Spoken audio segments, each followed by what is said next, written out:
I'm here in Orlando for a special edition of Fraud Friday with my special friend, Lance Sexton. Hey, it's good to be here. You and I have known each other for years, and it's nice when we see each other in person a couple times a year.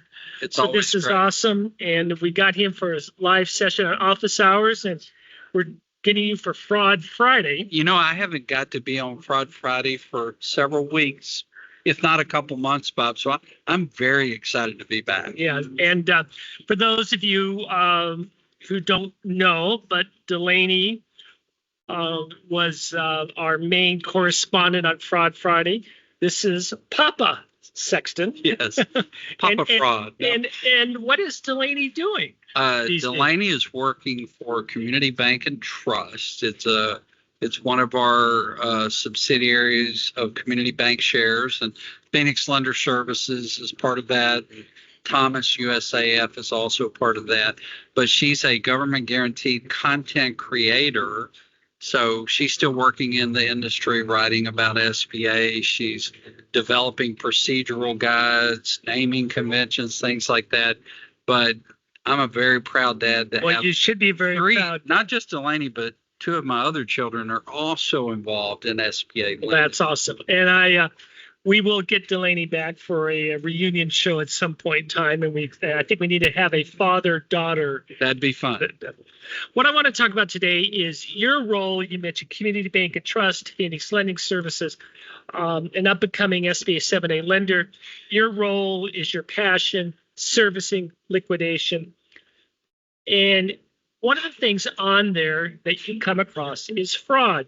And I want you to, instead of talking about a specific story that we normally do, I want you to come up and tell us about the change in the sophistication of the level of fraud in your applicants today.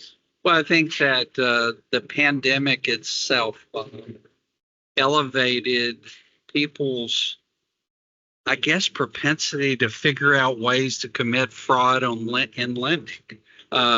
We had the federal government money to help us with the COVID pandemic, and borrowers. Oh, Bob, you conveniently have a book there, but there are people that set out and tried to figure out a better, bigger way to commit fraud on an SBA loan. And so coming out of that, we're seeing more and more people that have found new ways to, and AI, new ways to commit fraud. And Bob, you mentioned this AI.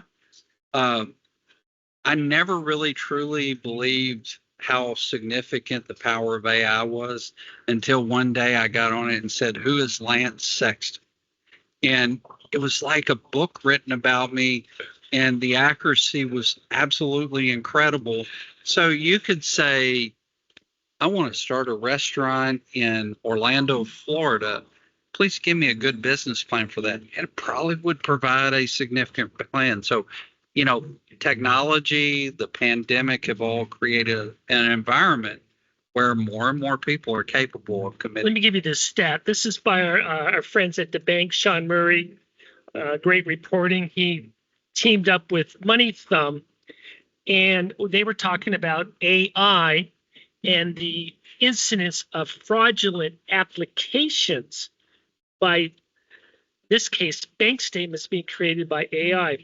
What they said is even 5 years ago that 85% of the bank statements that came in, the human eye could detect, oh, that's not right. An experienced banker such as yourself would say. Lance, what they're reporting now, that in terms of the applications today, 2 to 10% of the applications have some type of fraud in them. Oh, wow. But they're saying on the AI generated bank statements that the human eye can only detect 5% of that. How does that make you feel as a risk manager of your financial institution? I'll let you go. Bob, you used to call me Father Lance. I had the pleasure of managing almost 300,000 PPP loans. In the process of managing those and doing forgiveness and guarantee purchases, I had the opportunity to see a handful of fraudulent bank statements. Well, now you just said Father Lance. We have to explain Father Lance. Lance has forgiven.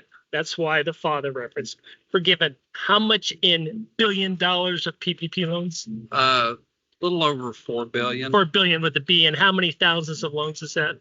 close to 300,000. Okay, so when it comes to PPP loans, forgiveness, Father Lance. Anyway, so you've seen a few incidents of fraud. Tell me. Where, in reviewing a PPP loan for forgiveness submission, or reviewing a PPP loan for guaranteed purchase, or I've served as an expert witness in some PPP fraud cases that were criminal.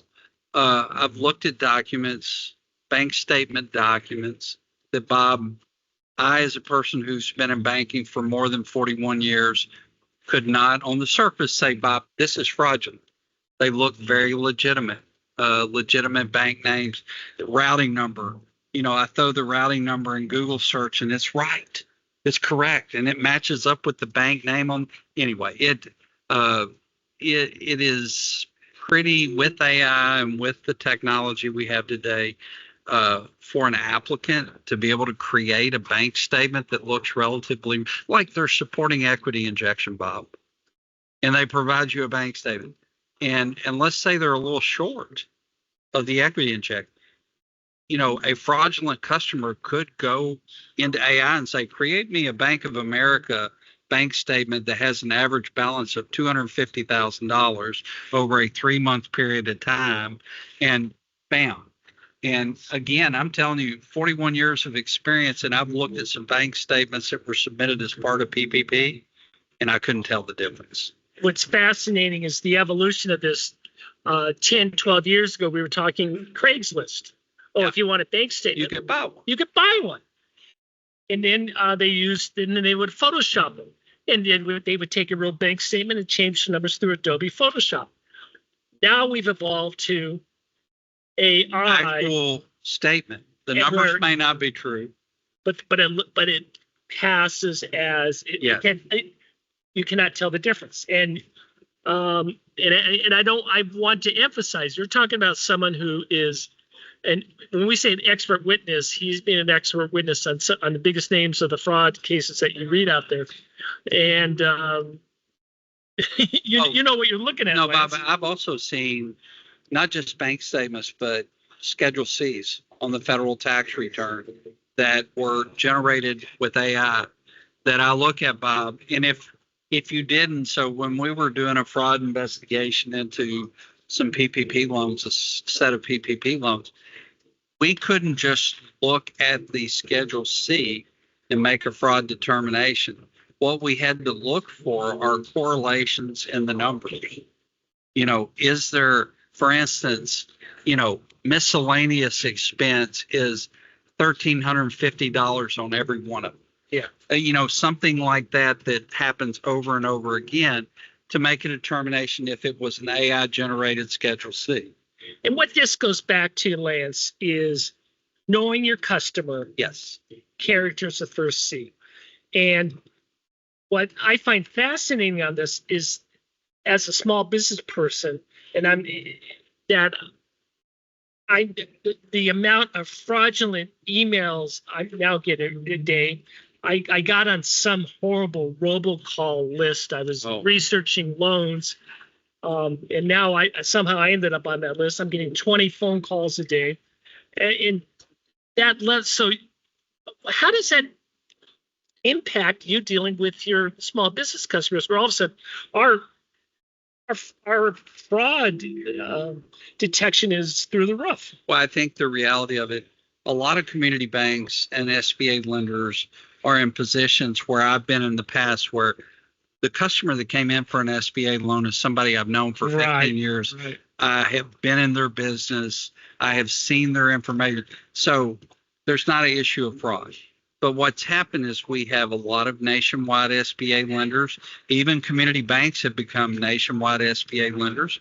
And you don't always have the luxury of having that 10-year relationship with that small business owner. You may have a brand new opportunity that is a great opportunity, and we have to find ways to determine the legitimacy of the information being presented. Right. And we'll finish with this. So what are some of the things that you're doing? Well, I think that making sure that all the lenders in our group have training to help them understand what to look for Good. in fraudulent documentation, and just what we're doing right now, Bob. We're developing an awareness, making sure lenders know, hey, just because a bank statement looks legit, it doesn't hurt to pick up the phone and call Bank of America and say, what's the current balance of this particular account? Of course, you need permission from the borrower, but that's the fun thing. If the borrower gets squeamish when you ask permission to check their account balances, that may be a big sign, but just education and information is the best way to avoid. No, absolutely. And I think that's going to, good lenders are not shying away from that, because the good lender understands, hey, the more we know about this person, the better we get to know them. Yeah. You know what? The better we can meet their financial needs. Absolutely. And maybe $250,000 isn't the right number.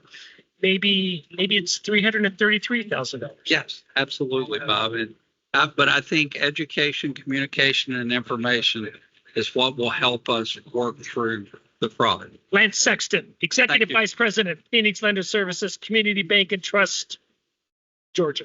Thank you.